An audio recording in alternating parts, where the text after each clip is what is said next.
Nice to have everyone here.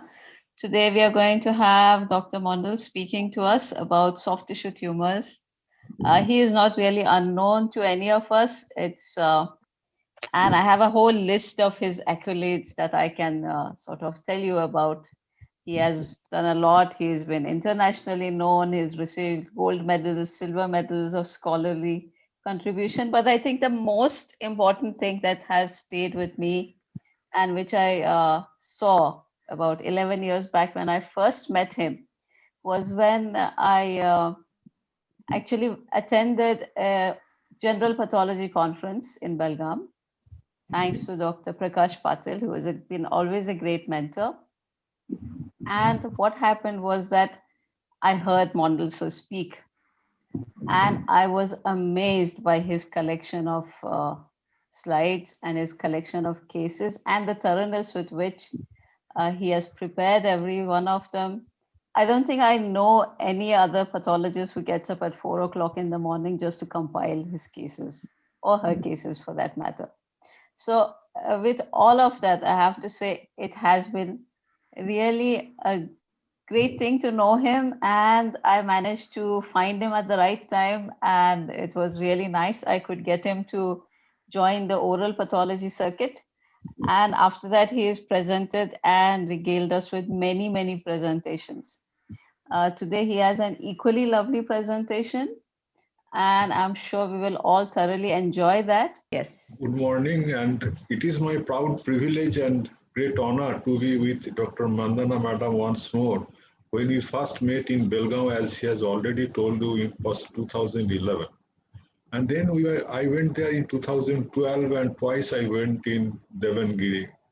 Then I shared my collections on oral pathology. Actually, I had lots of collection on facial-maxillary oral intraoral tumors, but I did not find any platform where to show them, because this is a particular area where we can get cases, but not to that extent the rare cases that is soft tissue tumors and bone tumors.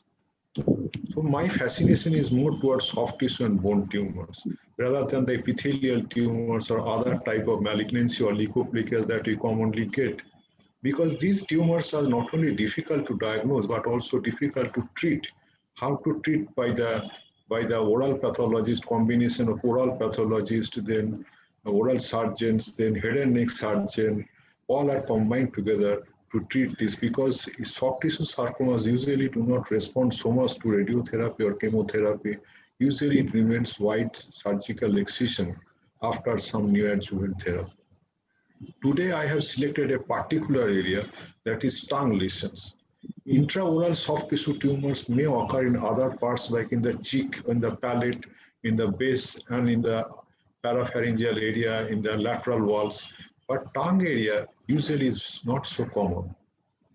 So now I'll go to my slide presentation. Please, my only one request, those who are on these slides seeing, please do not leave the venue.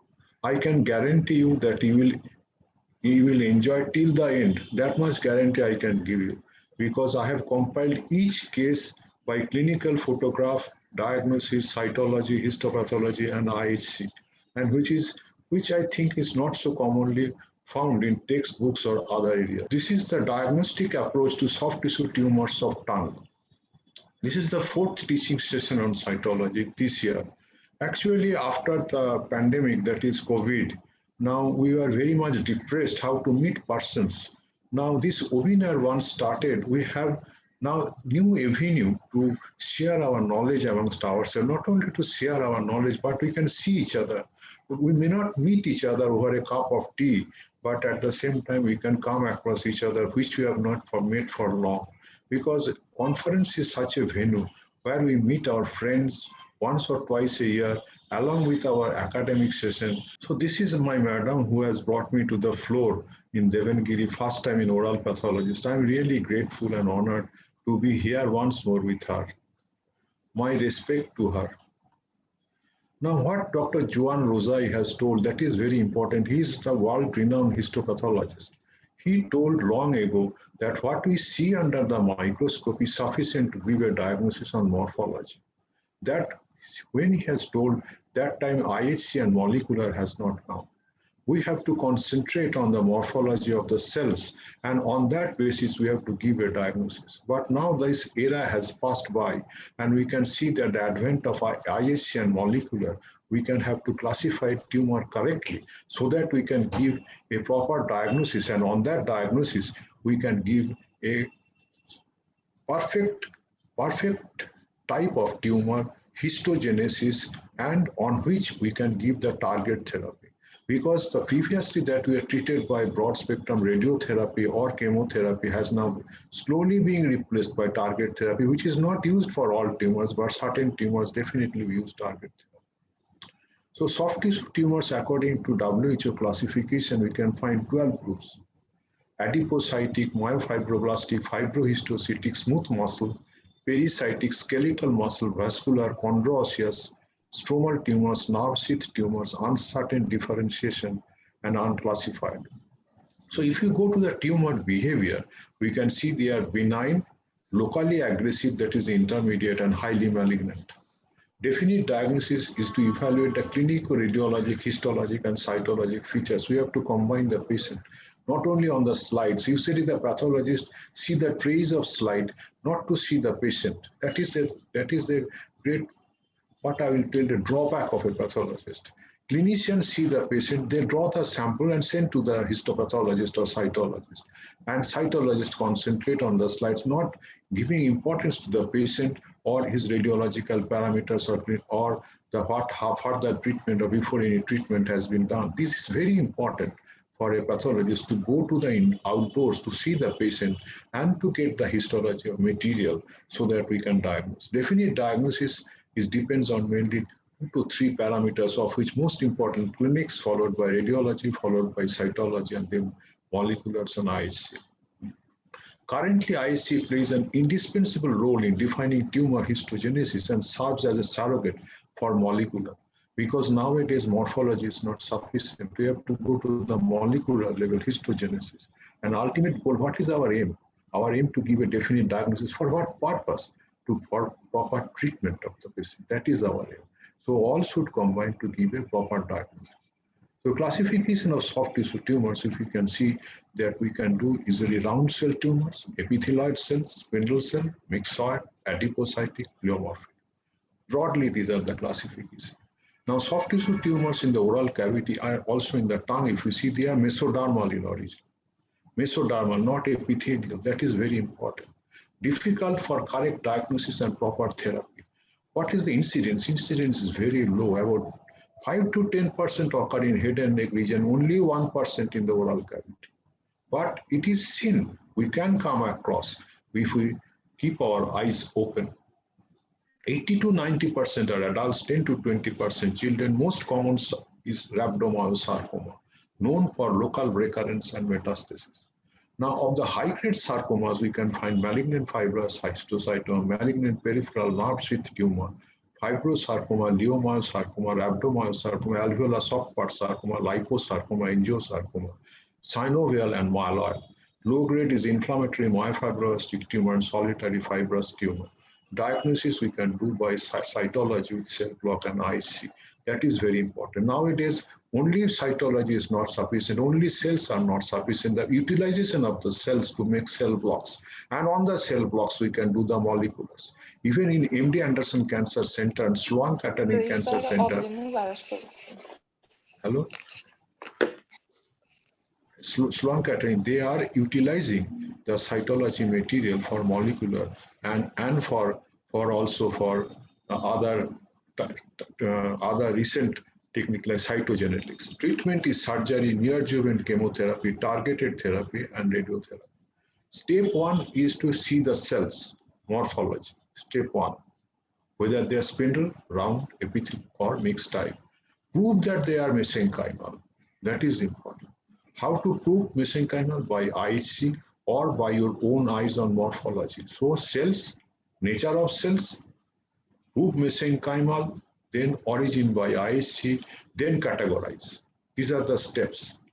These are the steps. Get the cells, nature of cells, prove mesenchymal, then we have to do the classification. Otherwise, we have to be mixed up whether it is epithelial or mesenchymal. Now, of the round cell sarcomas, we can find lymphoma is one group which was previously called lymphosarcoma, Ewing sarcoma, rhabdomyosarcoma, undifferentiated synovial sarcoma, small cell osteosarcoma, mesenchymal chondrosarcoma. And on that basis, we have to do the IHC pattern. For example, Ewing tumor is sarcoma is commonly seen in cases of oral cavities and faciomaxillary region on which we can do CD99 FLI1. Sometimes there is overlap for which you have to do the molecular techniques.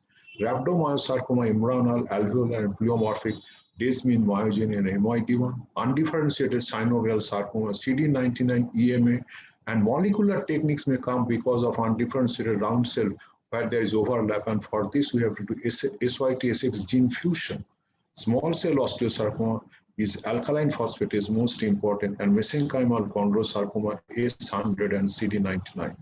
Now the spindle cell, we have to do leiomyosarcoma, that is of, then fibrosarcoma, nerve sheath tumor, malignant fibrous histiocytoma, spindle cell, monophasic synovial sarcoma, angiosarcoma, and Kaposi's sarcoma. Kaposi's sarcoma is now seen in the oral cavity. We should not neglect this tumor because it is highly infectious if the patient is HIV positive. And for that, we have to do the stain that is the most important is human herpes virus 8 latency nuclear antigen positive. And various types of IC we can use leiomyosarcoma, SMA, fibrosarcoma, muscle actin. This is S100 for nerve sheath tumor. Monophasic synovial, EMA, cytokeratin, vimentin. And these we should remember. First, we should concentrate on the morphology. Otherwise, we have to do panels of IC, which becomes very costly to the patient. How can you raise a suspicion of soft tissue or of tongue? That is very important. How a clinician or a pathologist can raise that it may be soft tissue tumor. There are two types of tumors. If we see in the tongue, one is epithelial tumor and another is soft tissue tumor. On the epithelial tumors, lesions we can find leukoplakias and squamous cell carcinoma. Where is this change in the mucosa? In epithelial tumors, we can find change in the mucosa either in the form of white patch, ulceration, bleeding, eversion of margin, and this is the characterization of squamous cell carcinoma. But if we see a mesenchymal tumor, where is the mesenchymal tissue located in the tongue? It is below the epithelium. And what are the mesenchymal tissues? The tongue is made of mainly muscles, blood vessels, and nerves. So these mesenchymal tumors occur deep inside the tongue covered by intact mucosa. That is very important. And for that, we have to keep in mind that the mesenchymal tumors usually deep in the tongue covered by intact mucosa. Now, this is a tumor we can see. So, we will go by case to case. What is we find here? The tongue is deviated. Why the tongue is deviated? The tongue is deviated when the nerve is involved or when the tumor arising from the nerve. So here we find that the tumor is here where there is an absence of papillae due to the pressure, and this is the normal tongue. So the tumor is over here. So if we do cytological study, these are the cells. We can see plenty of material, and that to get the material by biopsy is becoming a problem because we have to do incisional biopsy. Punch biopsy will not occur, will not get the adequate tissue because it is deep inside the epithelium. So the patient has to be put anesthesia and incisional biopsy has to be done, which may cause severe bleeding. Not only that, how deep is the tissue located? It may lead to failure. But if we do the cytology by putting a needle inside the tongue and we can yield this much of cells, we may come out. See this, we can give a diagnosis definitely of a spindle cell tumor.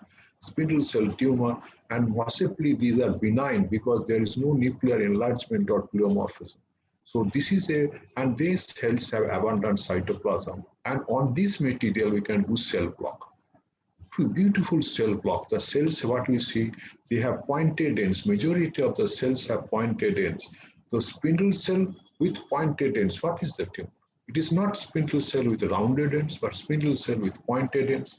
And this, if we do the special stains, or even IC is not required. But on that basis, we can tell that a cell spindle shaped, pointed ends, abundant cytoplasm, and then we can see possibly a neural tumor because the tongue is deviated to one side because of the involvement of nerve. So this correlation between the patient, the cytology, and this gives a diagnosis possibly of a neural tumor, which can be proved by S100 stain. S100 stain becomes strongly positive if a neural tumor is totally very highly differentiated. On the other hand, if the tumor is not so much differentiated, poorly differentiated neural tumor will give not so strong S100 positive. So now this is another case where you find there is a swelling in the tongue, but the tongue is in the midline. There is not deviation, so there must be some tumor over here which is not of neural origin but some other elements. Let us see what is there. So on cytology, that is on by the needle, we can see the abundant amount of material that we can get. The cells have glandular-like arrangement with some foamy cytoplasm, abundant cytoplasm, and there are some secretory material over here, isn't it? There is secretory material. The cells are not clear cytoplasm, but the cells have intracellular collections of secretions. So based on that, possibly a glandular tumor or in the tongue, and which is possibly benign because the cells are monomorphic in appearance. Now, when we go for the histopathology, we can find that this is the lining, which is of pseudoepitheliomatous hyperplasia, and these are the salivary gland tissue. We can see beautiful salivary gland tissue in the muscles in the tongue. See the salivary gland. These are the muscles in the tongue filled with muscles. This is the lining epithelium. And we find deep inside the tongue, these are the lining epithelium, the salivary gland. See abundant salivary gland tissue in the muscles in the tongue. This is the clumps of salivary gland. These are the clumps of salivary glands. And this is a normal salivary gland structure placed inside the tongue. So what will be our diagnosis? Adenomatoid hyperplasia of minor salivary glands of tongue. We know that ectopic salivary glands or minor salivary glands are occur in the tongue. So the tumor is arising from the tongue is a benign tumor. Now this is another tumor you can find of a middle-aged male with a solitary tumor over here. But there is an intact mucosa. We can see there is no bleeding, no ulceration, only raised rounded mass over here. So if we do the cytology to see, these are the cells. Again, the cells have abundant cytoplasm, but there is no secretion inside it. The cells have cytoplasm without secretion, and the nucleus is totally monomorphic. There is no pleomorphism, absolutely no pleomorphism. If go to the high power, we can see that the cells are monomorphic in appearance, but they have abundant cytoplasm. And if we look at the cytoplasm, there is some granularity. And see, we can see fine granules inside the cytoplasm. It is not absolutely clear cytoplasm, but fine granular cytoplasm. Now, when we do a biopsy on this, we can then tell the surgeon that is a benign tumor or possibly of a rounded in nature. You can remove the tumor without any problem. Because it is a benign, it has to be removed. Not need for total excision of the tongue or hemiglossectomy is required. Only white margin should be removed. The line of resection should be free. That is the only care he has to take. And if we see there, this is the lining of squamous epithelium of the tongue, and this is the whole mass is the tumor. And same tumor that we have seen in the cytology, you can see that the cells have abundant cytoplasm. Abundant pinkish cytoplasm and monomorphic nuclei, absolutely monomorphic nuclei. So we can see here that these are the connective tissue strands which are separating the clumps of cells. These cells have monomorphic nuclei, absolutely, but they have abundant cytoplasm. Same type of cells that we got on cytology, same type of in low power, also in high power. And there are connective tissue strands. If we go to the high power, yes, the granularity is there that we saw in the cytology. We can show you the granularity. And this granularity is also seen in the histopathology on high power. What are these granules? What are these? And these are the connective tissue which are separating. What are these granules inside the cells? That is important.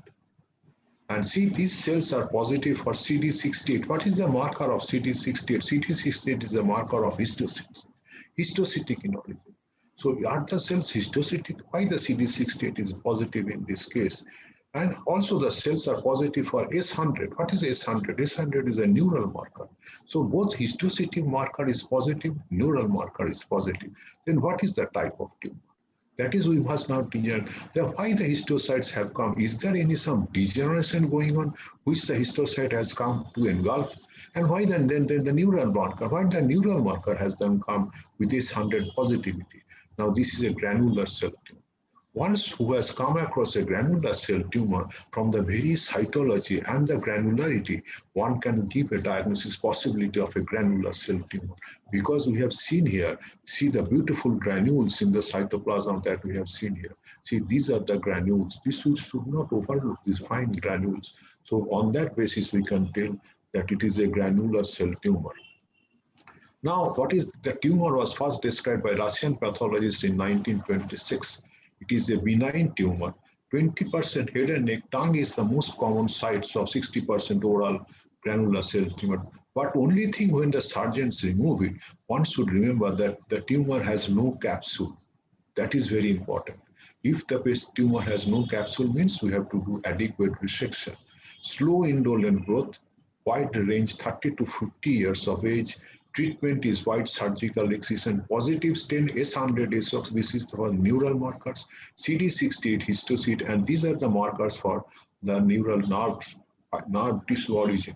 Negative for muscle markers, CD34, and the synaptophysin and chromogranin.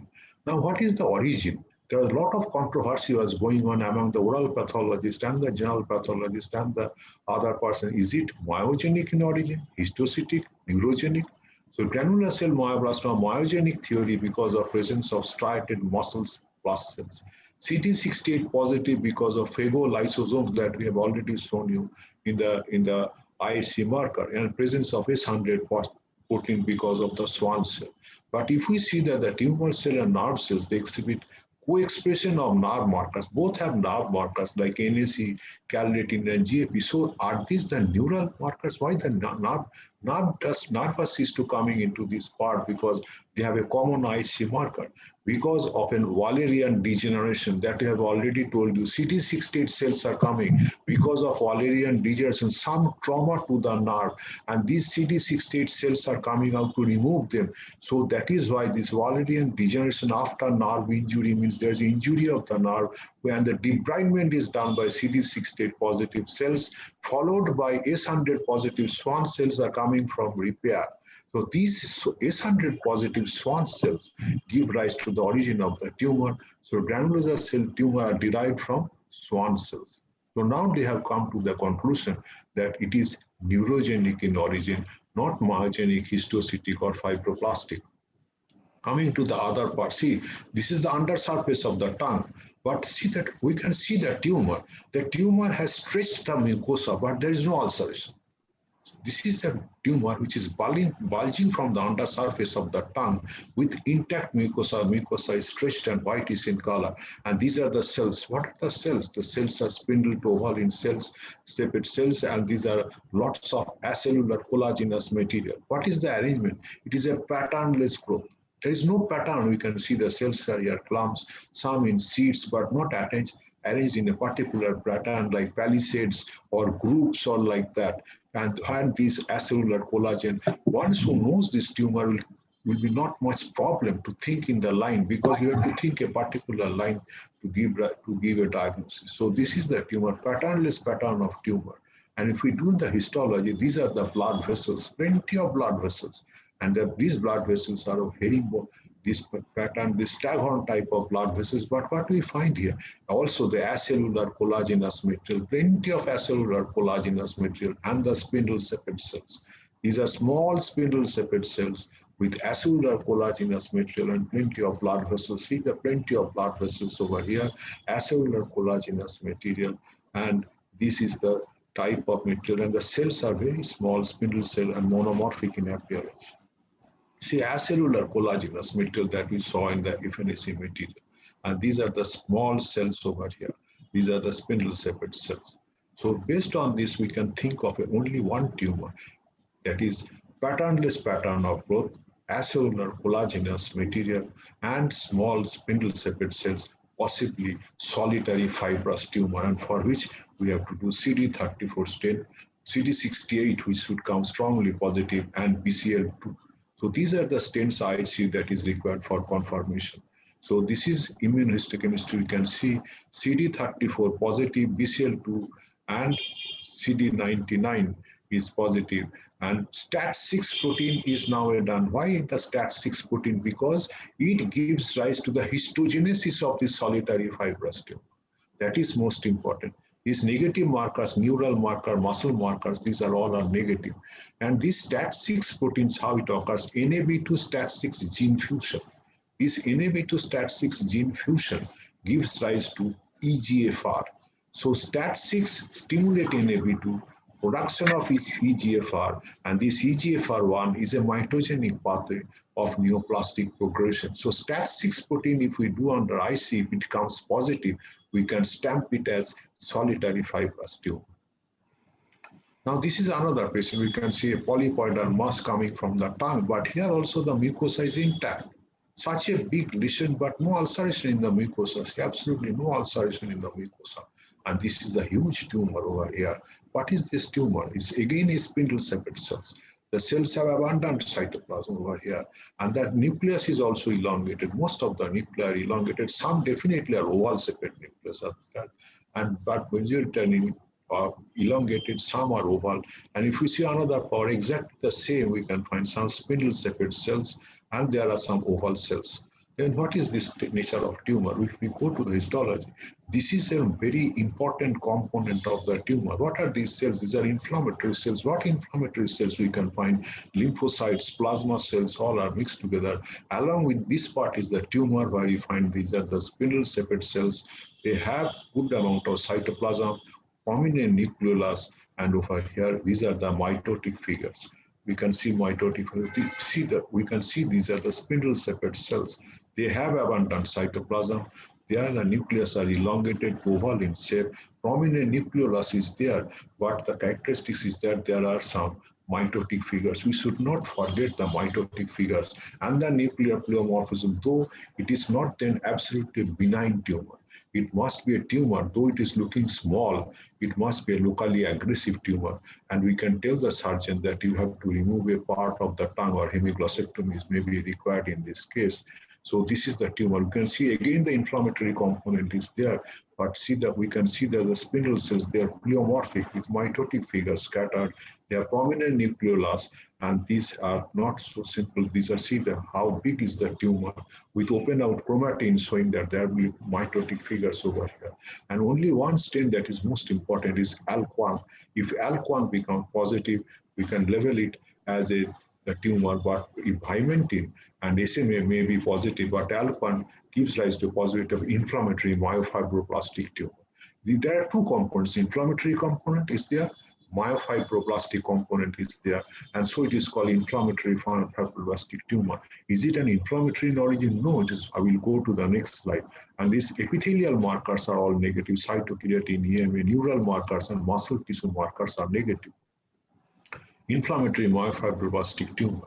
It is not a reactive healing process.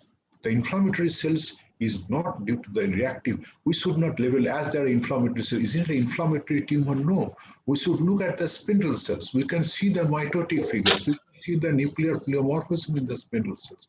So it is not a reactive healing process or an immunological response to tissue injury, but it is a soft tissue parenchymal tumor of intermediate of low-grade malignant potential. So those spindle cells we have to give attention. It recurs locally invasive and rarely metastasizes. Wide surgical excision. Though it looks small, but it is an aggressive tumor. Now we can see that how big is the tumor. But what is the characteristics? Mucosa, no ulceration. This huge tumor, and this is the normal part. And see, it has not crossed the midline. It is on the one side. These are the cells. What are the majority of cells are rounded. Now, as long as now we are dealing with the spindle cells, now the round cells, we can see these are round cells, but these have a multinucleated cells. So round cells, multinucleated cells, some have some foamy cytoplasm-like structures. And this is a classical appearance of a wreath-like giant cell. These tumor giant cells, we can see these are the wreath-like tumor giant cells, which are very characteristics of a particular round cell tumor. What is that round cell tumor? Others are all round cell tumors, round cells, but they are showing mild to moderate nuclear pleomorphism. And if we do the histopathology, if we look at the histopathology very closely, we can see these are the connective tissue strands going there. See the beautiful connective tissue strands going here. And these are the cells separated by the connective tissue strands. These are the giant cells that we have seen on cytology.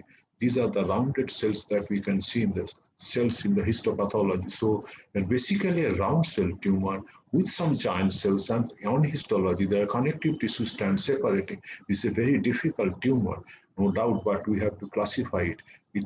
If we do the histology, the IC marker, Vimentin means mesenchymal in origin, muscle tissue in origin, Des means muscle actin margin, so it's a muscle tumor and not an epithelial or a lymphoma or other groups of tumor. Now, Desmin is positive. So as Desmin is positive, very strong, we can label it as a muscle tumor. And what is this muscle tumor? This is, now we have to see two types of muscle tumors usually occurs of round cell nature. One is embryonal rhabdomyoid sarcoma, another is alveolar rhabdomyoid sarcoma. The alveolar rhabdomyoid sarcoma pattern is over here. We can see this is an alveolar rhabdomyoid sarcoma because of the connective tissue strands going there. So this is an alveolar rhabdomyoid sarcoma. But what is this nature?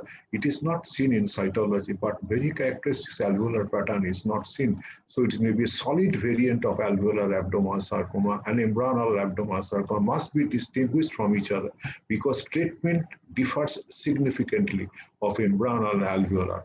Alveolar rhabdomyoid sarcoma has a poor prognosis compared to embryonal type, but the solid variant of alveolar rhabdomyoid sarcoma, we have to do the genetics. So here comes the molecular role. IC is not sufficient. There is total overlap of IC between embryonal and solid variant of alveolar.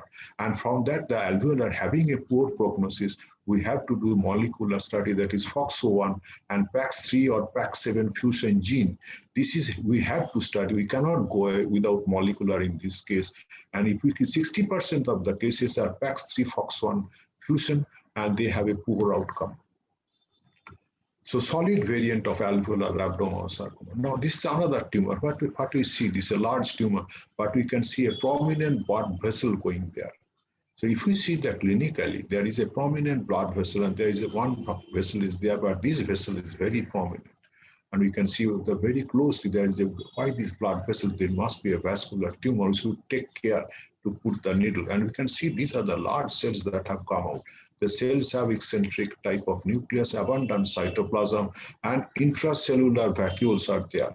Intracellular vacuoles. So vascular lesion with this type of morphology or cellular morphology. And if we do what is the nature, it would not be very deep. Who are well versed with the cytology can give a possibility on this type of cellularity or cellular morphology. But if we do this, then we have to do for confirmation paradigm PSD positive and diastase resistant, PSA diastase resistant. If we find beautiful crystalloids on this, we can stamp a diagnosis. Not only we can stamp a diagnosis, but we can, this is the indicator of target therapy. What is this rod-shaped crystalloids? These rod-shaped crystalloids are MCT1, CD147 transmembrane complex. What is this? Monocarboxylate transporter protein and its cellular chaperone. So simple APS10 with diastase resistant crystalloids will give rise to give definite diagnosis of alveolar soft part sarcoma. And if we see the histology, it's very characteristic is what is this pattern? This is very classical pattern of alveolar pattern that we find in the lungs. Typical alveolar pattern, and these are the these are typical, looks like as if a biopsy is taken from the tongue because these are the alveolar patterns. Some cells are attached here, but are these connective tissue? No, these are the thin blood vessels. We can see RBC in the blood vessels. Along with these cells, they have a good amount of pinkish cytoplasm, rounded nucleus, prominent nucleoli. So this is the tumor having an alveolar pattern, containing thin wall blood vessels, solid tumor attached to the wall, and some floating in this, giving an alveolar pattern. And these are the very characteristics of these cells. These cells are very characteristics. This is the cell. This is the cell. These are very characteristic cells. So on that basis, people are thinking that some of the pathology, is it a myogenic origin because of this type of very character, but these are due to the PSD positive crystalloids, which is giving rise to pinkish color. And these are the blood vessels. We can see the RBC and the endothelial lining. So this is a vascular tumor, but the problem is it gives rise to extensive metastasis in this case. Though the tumor is like extensive metastasis, not of lymph nodes, but it usually spreads to the brain, lungs, and bones.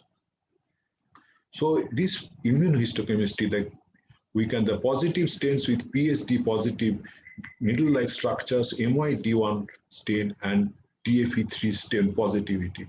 So this is an alveolar soft part sarcoma. Now this is coming another tongue. You can see so many soft tissue tumors in the tongue, and this is a mass which is fixed to the base. The tongue is fixed along with the mass in the floor of the mouth. And if we see, this is the cytology. What is this? This is also spindle cells, but there are two types, from some elongated, some oval, but the cellular yield is abundant. And we can see these are the cells. They are oval cells, some spindle cells. They are arranged in sheets and separated by sheets, not in clumps. Clumps usually occurs in epithelial, but here we find these are the cells in spindle, same type of cells over here. The cells look like as if monomorphic, but is it really a tumor which is benign? No, this is a spindle cell tumor which is highly malignant. But if we go in the detail, we can see this is the histology. Similar, you can see solid compact pattern of spindle cells, but the spindle cells are very small or small to moderate in size, but there's no nuclear pleomorphism. But we must keep our eyes open, because if we are well versed with this soft tissue tumor, we can think of a possibility whether we are dealing with a synovial sarcoma or not. One should keep in mind that whether we are dealing with a synovial sarcoma. This is the cells. We can see that the small cells, and this is not any pleomorphism over here. So these are but they are in solid, very cellular tumor. And if we do, this is the stain that we can do. So any tumor which is epithelial marker positive, mesenchymal marker positive. Cytokeratin is an epithelial, vimentin is a mesenchymal. Both are positive, along with BCL2. But this is the marker which is very common, very pointing towards synovial, is TLE, transducin like enhancer of split 1. But is it the only marker? It's definite marker? No. The neural tumors also give rise to the tumor, this lesion.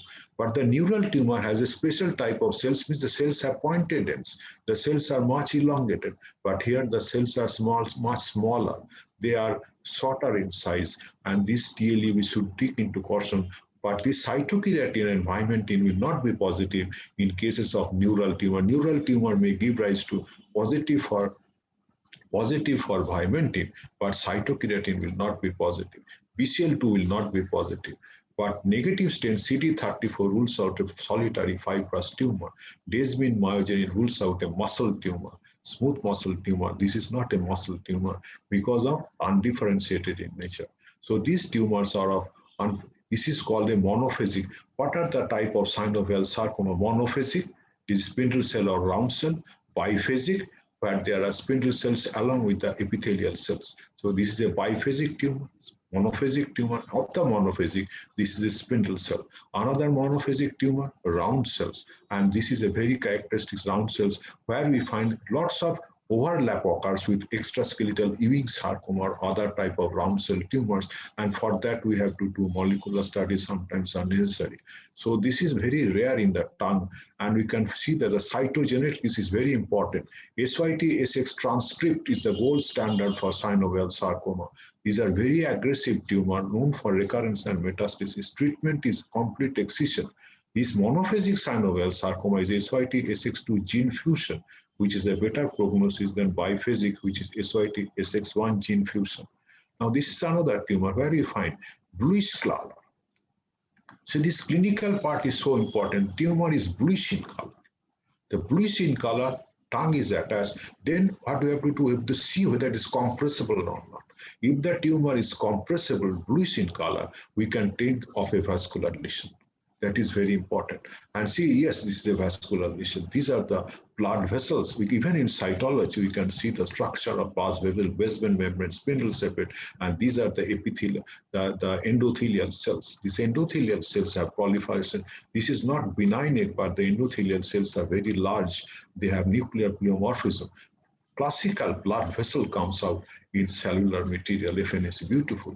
And see, this is the blood vessel-like structure. These are the endothelial cells which shows marked pleomorphism, and this is the basement membrane of the endothelium. So this structure sometimes comes out in your cytology, but you must have a tendency, you have a passion towards it, how to get the adequate material and proper material for which imaging is necessary in these cases. And if you see the histology, very classical, what is absolutely same as in the cytology, we can find these are the endothelial cells which are showing marked pleomorphism. These are the plenty of blood vessels that we have seen in cytology also. And you can see these are the cellular proliferation, and some of the blood vessels are totally blocked by the endothelial cell proliferation. Now, if we see what are the marker we can do, CD38 will be positive, CD34 will be positive, of which the CD31 is a more definite diagnosis rather than CD34. And these are the stains which are staining the blood vessels. See, these are the blood vessels are on stain, and these are the clumps of cells lying here. So this is an angiosarcoma. Now this is another tumor. Again, multilobulated tumor coming from the tongue, intact mucosa. And if we touch the tumor, it is a soft one. It was soft in consistency. That gives rise to possibly a soft tumor with some multilobulated appearance. So this should be a very interesting clinical finding. Multilobulated tumor, not a single lobule, and soft in consistency. And this is the very classical appearance of, we can see the blood vessel proliferation. This is the blood vessel that we have seen. Multinucleated cells, but what are the other cells that we can see? These are the lipoblast. That is the importance, lipoblast, arborization of the blood vessels, multinucleated giant cells, and these are the lipoblast with nuclear pleoma. This is a very important, this is a lipoblast fat filled with fat, and these are the cells. So this multilobulated appearance, soft in consistency, growing slowly, then rapidly, and this is the tumor. We can see here this marked nuclear pleomorphism, but this is a lipoblast filled with fat, and there is a nuclear pleomorphism over here. So on Pap stain, we can also see these are the classical lipoblast. So this is the tumor. It does not create lots of problem, but only no IC is even required in this case. It is a case of pleomorphic liposarcoma. We can find these are the lipoblast filled with fat, and these are the mitotic figures scattered over here. So this is a pleomorphic liposarcoma. This is another tumor. We can see so much sarcomas we can see over the tongue. This is a huge tumor coming from the tongue with intact mucosa. And these are the cells. What are the cells? These are tadpole-shaped cells, multinucleated cells, highly malignant tumor, plenty of mitotic figures. These are called strap cells or tadpole cells. Strap cells or tadpole cells, typical this type of pattern that we can see. These are multinucleated cells, marked nuclear pleomorphism and mitotic figures. And this is a tadpole cell. These are the tadpole, just like the tadpole that we can see in the ponds. And these are called strap cells, multinucleated, marked nuclear pleomorphism, mitotic figures are plenty of mitotic figures are there. So on cell block, we can see beautiful. These are the strap cells. And we don't even need IC in this case, because these strap cells, spindle cells, pleomorphism points possibly of an rhabdomyosarcoma. These are very characteristic cells that we can find. These are the characteristic cells that we find in rhabdomyosarcoma. And this is a very characteristic cell. Along with the spindle cell, these cells are very characteristic cells that we find in rhabdomyosarcoma. Even a special stain is sufficient if we do the PATH stain, the cross striations. The cross striations that are found in the muscles becomes positive in this case. No need to do any IC, unnecessary expenditure, and we can label it as, but for teaching purpose, we can have to do biventin, desmin, and myogenin positive to be oversure, but it was not needed at all. This is just for oversure that this is a muscle origin tumor of which myogenin is positive and epithelial markers and neural markers are negative in this case. So this is a pleomorphic rhabdomyosarcoma. So we have seen tumors arising from the muscles. We have seen tumors arising from the nerves. We have seen tumor arising from the blood vessels. We have seen arising from the overlying fatty tissue. So all the elements of the tongue, we can see that the various types of tumors over here. And this is the tumor which one should see and creates a lot of problem. Madam, please, madam, This is the tumor, madam, you enjoy. This is a real case that I made real problem. This is a huge tumor coming from dorsum up to the ventral aspect, intact mucosa. And this is the area little bleeding because of the tongue friction, papillae is separated. So this is definitely looking like soft tissue tumor, but is it really a soft tissue tumor? If we go over there, see, these are the spindle separate cells and the clumps of epithelial cells. Spindle cells, epithelial cells mixed. So what is this nature of tumor? Is it a sarcomatoid carcinoma or biphasic synovial sarcoma? Treatment totally differs. Biphasic synovial sarcoma is a soft tissue tumor. Sarcomatoid carcinoma is a carcinoma. How to distinguish? Same type of cells that we get in both. But if we go to the high power, these are the glandular epithelial cells, and these are the stromal cells. They are spindle separate. These are the glands are epithelial cells, and we can see this epithelial cells showing plenty of pleomorphism, mitotic figures, highly malignant. These are the gland-like structures. And the spindle cells we can see here, the spindle cells, pleomorphic. Then there are mitotic figures. So it's a highly malignant tumor of both epithelial and mesenchymal in origin. But what is this nature? That is important. And the cells are both positive for cytokeratin and vimentin. This is both positive, comes in sarcomatoid carcinoma and also in case of biphasic synovial sarcoma. How to distinguish? One thing that distinguishes is that in biphasic synovial sarcoma, the cells are not so pleomorphic. One should keep in mind, in biphasic synovial sarcoma, the spindle cell component and the epithelial cell component are not so pleomorphic as compared to sarcomatoid carcinoma, which is highly pleomorphic, that I have already focused. And this is sarcomatoid carcinoma. It occurs in the tongue, no doubt, apart from gingiva nasal cavity. It is a biphasic tumor composed of malignant epithelial and spindle cell, but of epithelial in origin. This spindle cell that appears is of epithelial in origin. How it occurs in epithelial origin, these spindle cells? This is a mesenchymal phenotype with EM, but these are carcinoma cells have the potential to express. The sarcomatoid component resembles sarcoma like rhabdomyosarcoma, fibrosarcoma, chondrosarcoma, role of Epstein-Barr virus in sarcomatoid carcinoma. Now, these are the theories, how sarcomatoid carcinoma occurs. There are two separate stem cells, one cell going towards the epithelial malignancy, another cell line going towards the mesenchymal malignancy, and there is a fusion. So, two separate stem cells going towards a fusion. Another is that atypical reactive proliferation of the stroma in response to the proliferation of the malignant epithelial cells.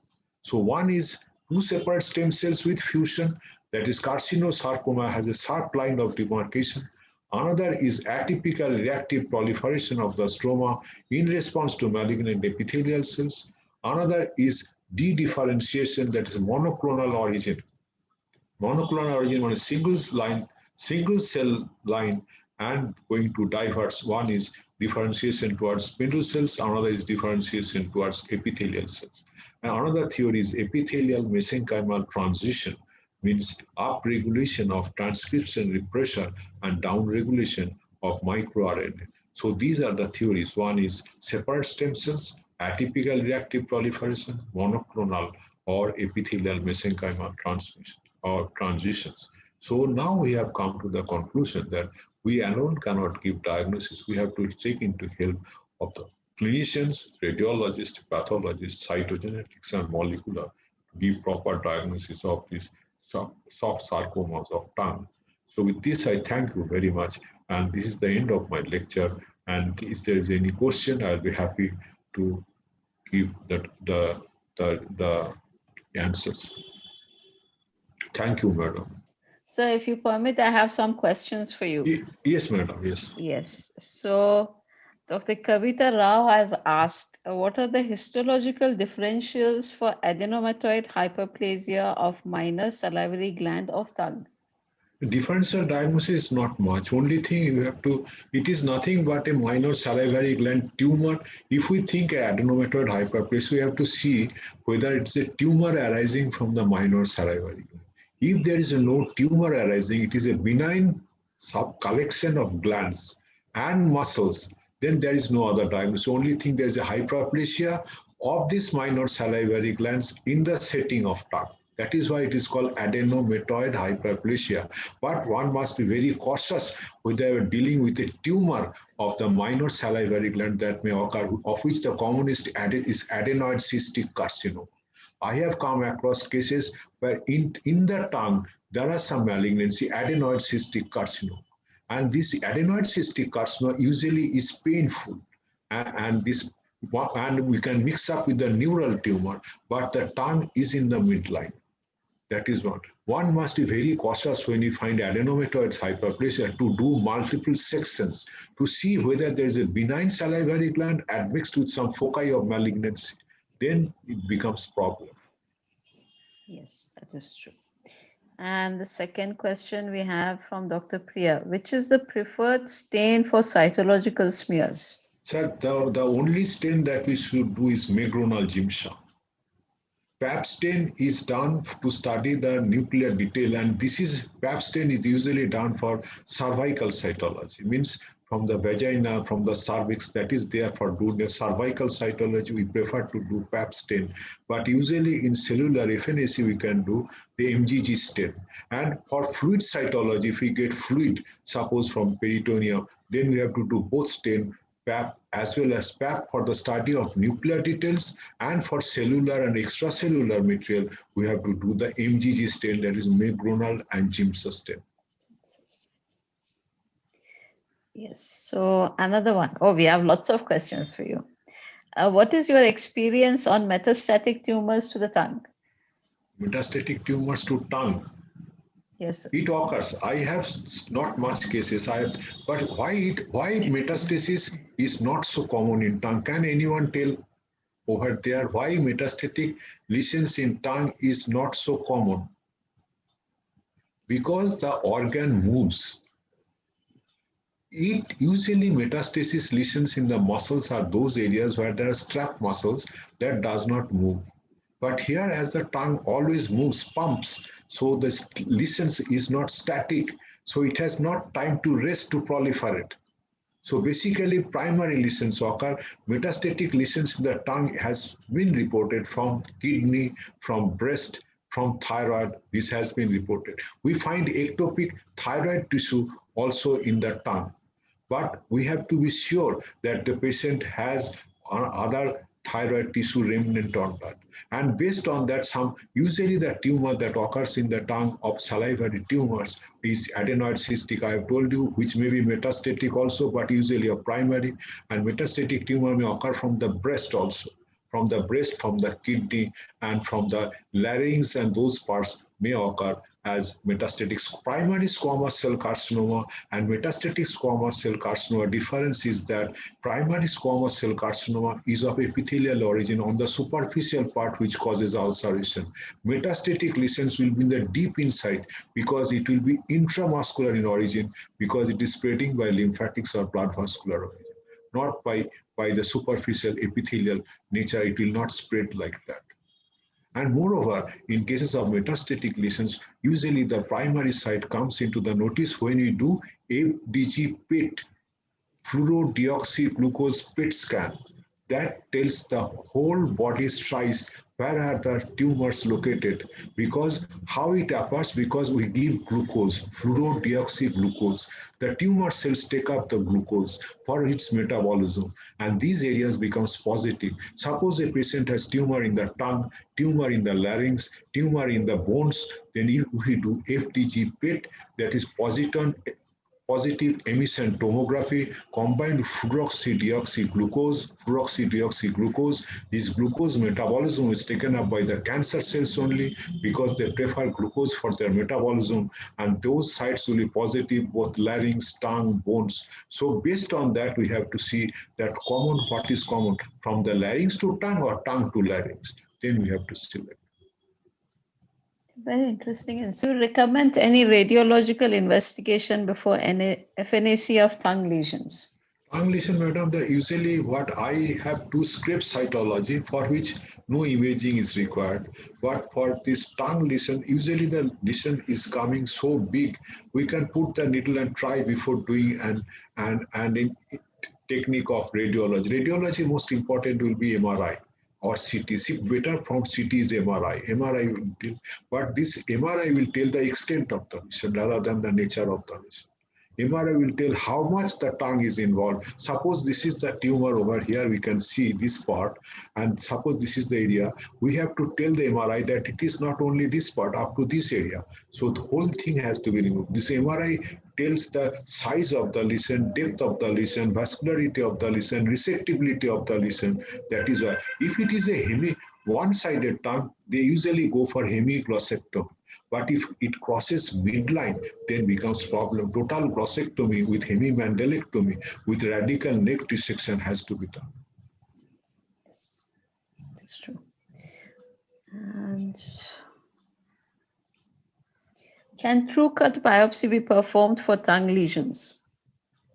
True cut biopsy in these cases, tongue is good ultimately, but there are lots of bleeding. The patient, two things, the patient has to be anesthetized because it's a very painful procedure. Number two, there will be plenty of bleeding, for which we have to take the stitch and everything. And the ill material that we have come by true cut, we cannot make sure that whether it has come or not.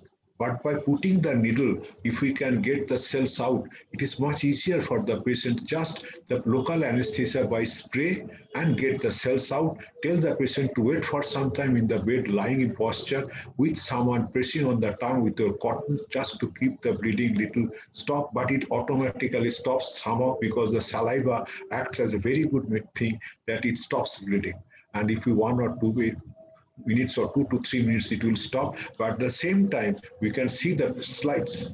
The patient is by your sides by lying down posture, and it takes 10 minutes, 15 minutes to stain the slides. And if you see the cells is really fine, we can discharge the patient.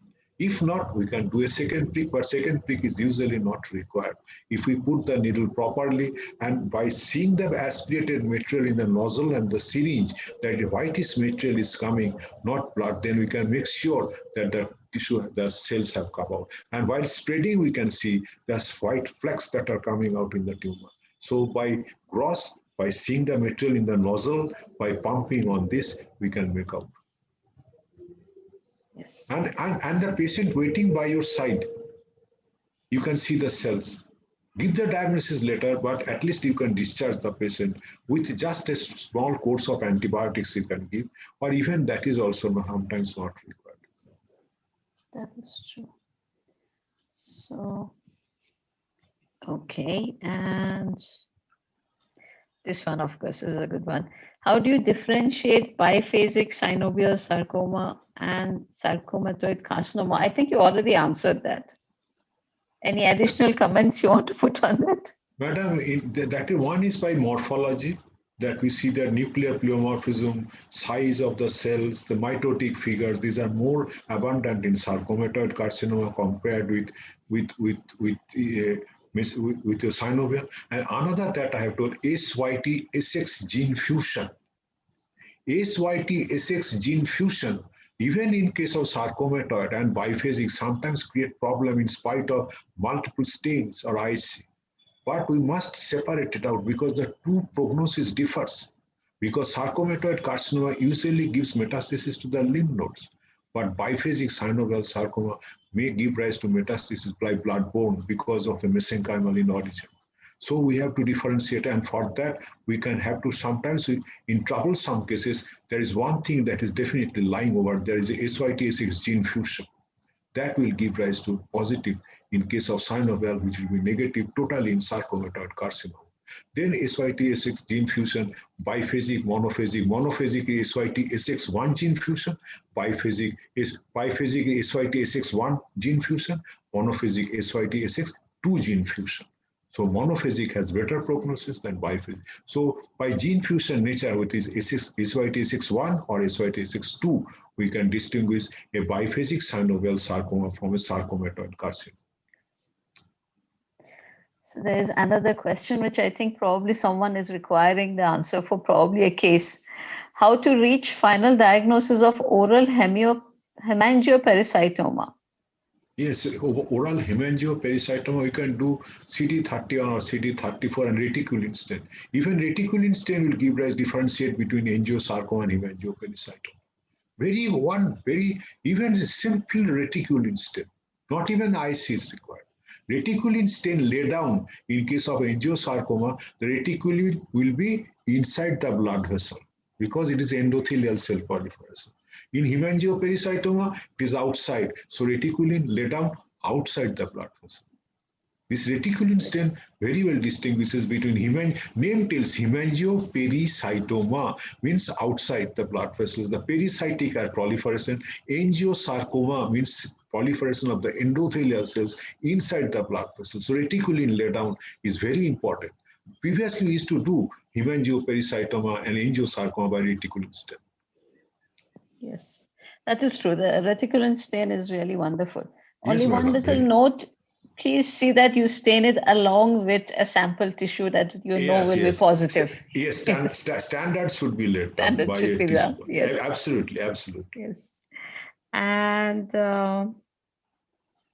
how do you differentiate hemangiopericystoma from solitary fibrous tumors? Hemangiopericystoma, the blood vessel nature of hemangiopericystoma, like blood vessels are present in solitary fibrous tumor. So how do you distinguish? Solitary fibrous tumor has three components. Who is the person who has asked a very interesting question? I don't really know. Very interesting question. I didn't expect this type of question. He must be very thorough in his subject because solitary fibrous tumor has hemangiopericystoma-like blood vessels. These blood vessels looks like hemangiopericystoma, but solitary fibrous tumor has three components. One is acellular collagenous material, another is small spindle-shaped cells, and hemangiopericystoma-like blood vessels. And we can do the CD68 stain. We can do the special IHC stain. That is very important. We can do over there, which is positive for a hemangiopericystoma will be CD34, CD31. So that was a question from someone on YouTube who's joined us on YouTube. So, okay, Dr. Yamuna Devi. Oh, one of my ex-students. Yes, wonderful. So, okay, I think now I will just ask Dr. Priya, are there any questions, any more left on this panel? Another, madam, BCL2 we can do BCL2. BCL2 will distinguish between hemangiopericystoma and solitary fibrous. Well, can I go to the slides? Can I go to the slides once more? Yes, definitely, sir. See, this is the pattern. These blood vessels are like hemangiopericystoma-like blood vessels. Yes, but you can find these acellular collagenous and spindle cells. This is very characteristic. Proliferation here. These blood vessels look like it's a component. Hemangiopericystoma-like blood vessel is a component of solitary fibrous tumor. But hemangiopericystoma is a separate entity. Here we find this acellular collagenous material and small spindle cells that is there. It's not present in hemangiopericystoma. And another thing is that this is very important is CD68. This is very strong positive. I have told BCL2 and CD68 is also positive. So hemangiopericystoma like blood vessels occur in solitary, but is not of hemangiopericystoma. It's acellular collagen, patternless pattern of growth, small spindle cells admixed. This is a very characteristic of solitary fibrous tumor. Very good question. Yes. So, okay, and I think one last one. Is it necessary to remove nodes for all malignant tongue lesions? And what will be the use of hemiglossectomy? Yes, good question. If the lymph nodes are not shown positive by FDG PET, that is important. Because in these tumors, we cannot only treat by our CT or MRI. This is not sufficient. We have to do FDG PET to see the spread. If the lymph nodes show hot spots, if the lymph nodes, then we have to remove the lymph node. Hemiglossectomy is a must, definitely. Whether through hemimandalectomy with hemiglossectomy with radical neck dissection depends upon three persons, that is the histopathologist, then the radiologist, and the clinician. If the patient is young, then they have to think. If the tongue is fixed to the floor, because majority of the lesions, some of the lesions become fixed to the floor. If the tongue tumor occurs on the under surface of the tongue, so the soft tissue, usually the floor becomes involved. And once the floor becomes involved, then there is a heavy positive chance of metastasis to the regional nodes, because once the floor of the mouth is involved with the undersurface of the tongue, then we have to go not only for hemimandalectomy, we have to do radical neck dissection also, and prognosis becomes poor because we don't know how much, and the patient will be given heavy dose radiation along with the radical surgery. Crossing midline of tongue is grave prognosis. Remain in one-sided tongue lesion is important for hemiglossectomy. Once it crosses the midline or touches the midline, we have to do for total glossectomy. Right. Yes, I guess that would be essential. Madam, Okay. any question from your side? From my side, no, sir. I was just too happy wondering. I was totally amazed by the alveolar sarcoma because there was actually, I could see one little bit of the histology which actually showed the alveolar arrangement, and it was amazing. I was totally fascinated by that. For that moment, I wasn't seeing anything else. I was very. Will I show you once more? Yes, sir. Yes. Cytology, no clue. Histology clue. Yes. This is the area. These are the areas. Connective tissue strands, clumps of cells. Yes. That is true. We cannot pass on. Yes. Another is madam alveolar soft part sarcoma. These connective tissues, these are not connective tissue. These are the blood vessels. We can see this is the tumor. See, these are yes. Not misinterpreted as connective tissue. These are the blood vessels. Blood vessels, yes. Yes, that is true. We must be very thorough. Otherwise, we'll give a diagnosis of alveolar rhabdomyosarcoma. But no, it's alveolar soft part sarcoma, which is a much graver prognosis because of its spread by blood, hematogenous spread. Yes. And this is the blood vessels simply. But alveolar pattern is from the lungs. Same type of alveoli that is present in the lungs, because the cells are filled in the cavity as well as the lining here. But the characteristic cells of this is a very characteristic cells. Yes, very characteristic. This is yes. PSD positive crystalloid structures inside it, which is used for target therapy. Yes, really, it's amazing, sir, as always. Okay, so. So thank you so much, sir. It has, as always, been a great pleasure having you here. And we have moved from having a personal, interaction and conference interaction to having one online. Things have changed in 10 years. Thank you, sir. And we shall now end this session.